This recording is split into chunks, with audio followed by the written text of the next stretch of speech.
Et comme je le dis, c'est la CAN. Le plus important, c'est de prendre 3 points. On peut ne pas forcément être étincelant, comme le dit Nasser. Mais pour moi, le plus important, c'est d'engranger le maximum de 3 points et arriver à la finale. Alors, quand on regarde la de ces milieux, de se projeter vers l'avant. Et bien sûr, dès le début du match, vous avez Sangaré Ibrahim qui joue carrément en sentinelle devant la défense. Et vous avez Seko et Kessié qui ont cette possibilité de se projeter. La preuve en est, c'est Kessié qui fait la passe à Seko, donc qui s'est projeté dans l'espace, notamment sur ce pressing-là, pour fermer le couloir de jeu direct de cette équipe de Guinée-Bissau. Ensuite, vous avez Seko qui, lui, est plein axe de but. C'est vrai qu'il y a cette possibilité de donner le ballon dans l'intervalle là, mais il sent l'espace derrière que lui laissent les défenseurs adverses. Donc il profite de cet espace-là, il prend de la vitesse. Ensuite, il y a cette protection de balle magnifique qu'il a, qui lui permet après de s'orienter, d'amener sa frappe et ça fait but. On a l'impression, quand on regarde cette palette, Nasser, que là, on a la description du jeu de Seko Fofana. Et quand il a le ballon, pour le lui arracher, c'est compliqué.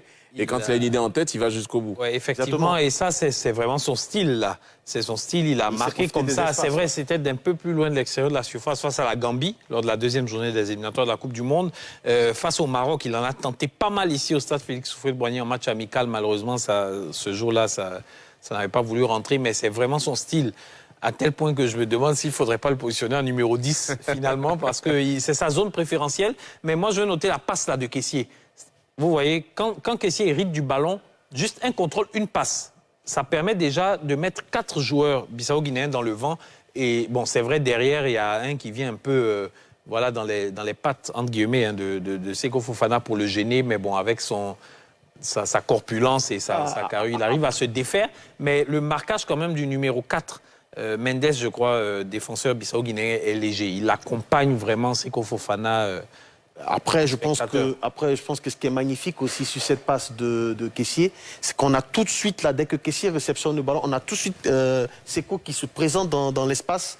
Oui, mais vous voyez que son premier contrôle est raté. Hein. Le premier contrôle de Seko Fofana, il est raté. Et c'est son physique, sa robustesse qui lui permet de se... Voilà, de ce deuxième but. Israël, vous allez nous commenter cette palette du deuxième but. Donc, alors, je rappelle hein, que ça part de là. Ça, qu'est-ce que vous en dites? Après, c'est clair que moi, je pense que là, sur le retrait, il rate son retrait. Il y a aussi le défenseur de Guinée-Bissau qui joue très mal, qui n'attaque pas le ballon, qui laisse le rebond le surprendre.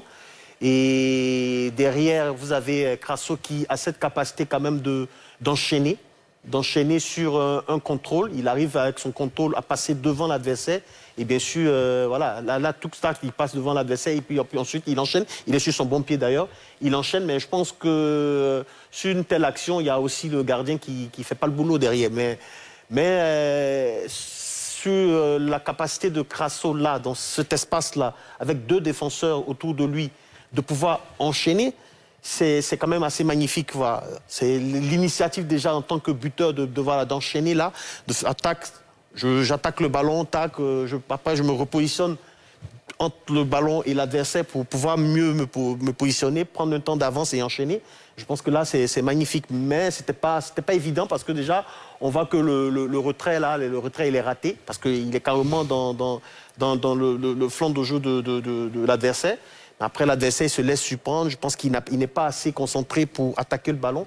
Mais derrière le but, je pense que c'est un exploit encore individuel de Crasso qui arrive quand même à suivre l'action et à tout de suite suivre l'erreur de l'adversaire, lui faire le bon contrôle et ensuite se positionner dans une zone, on va dire une zone préférentielle et enchaîner pour le but. Voilà, c'était les mots de Maître Palette, parce que vous allez retrouver très